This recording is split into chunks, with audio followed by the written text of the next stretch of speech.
ઉધનામાંથી યુવકના હાથમાંથી mobile snatching કરનાર 2 આરોપીઓને પોલીસે પકડી પાડ્યા છે. પોલીસે બંને પાસેથી 5 મોબાઈલ તથા સ્નેચિંગ દરમિયાન ઉપયોગમાં લેવાયેલ બર્ગમેન મોપેડ ગાડી મળી કિંમત ₹1,15,000ની મત્તાનો મુદ્દામાલ કબજે કર્યો છે. ઉધનામાં ગઈ તારીખ 15/2/2026ના રોજ બપોરના આશરે 1:45 વાગ્યાના અરસામાં યુવક તથા તેના મિત્ર મિહાજ શેખ સાથે તેઓની કંપનીથી થોડે દૂર રાજુભાઈ ચાની લારી પર ચા પીવા માટે ગયા હતા અને ચા પીને પરત રૂમ તરફ જતા હતા. તે વખતે પાછળથી એક મોપેડ ગાડી પર 2 અજાણ્યા ધસી આવી યુવકના હાથમાંથી મોબાઈલ ફોન લૂંટીને ભાગી ગયા હતા. ઉધના પોલીસે ટેકનિકલ સર્વેલન્સ તથા સીસીટીવી ફૂટેજ ચેક કરતા ગુનામાં સંડોવાયેલ આરોપી વિકાસ ધર્મેશભાઈ રાજભોજ અને અરમાન સાદિક પટેલ હોવાનું સામે આવતા પોલીસે બંને જણાને મોપેડ સાથે પકડી પાડ્યા હતા. પોલીસે બંને જણા પાસેથી 5 મોબાઈલ અને બર્ગમેન મોપેડ મળી કુલ ₹1,15,000નો મત્તાનો મુદ્દામાલ કબજે કર્યો છે. પોલીસે 4 ગુનાઓનો ભેદ ઉકેલી કાઢ્યો છે.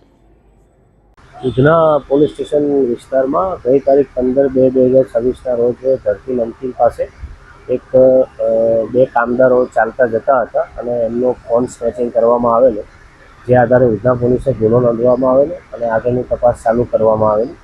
જે તપાસના અંતે 2 આરોપીઓને અલગ અલગ 200થી વધુ સીસીટીવી કેમેરા પોલીસ દ્વારા ચેક કરી આરોપીઓ આઈડેન્ટિફાઈ કરી અને આરોપીઓને શોધી લેવામાં આવેલ છે.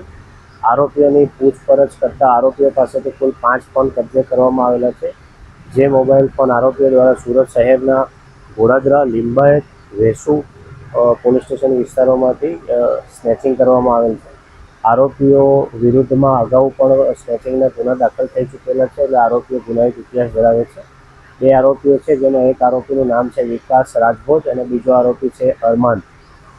એક અરમાન છે એ સલાબતપુરા આંજણા વિસ્તારમાં રહે છે, જ્યારે વિકાસ નામનો જે આરોપી છે એ વેસુ આવાસમાં રહે છે.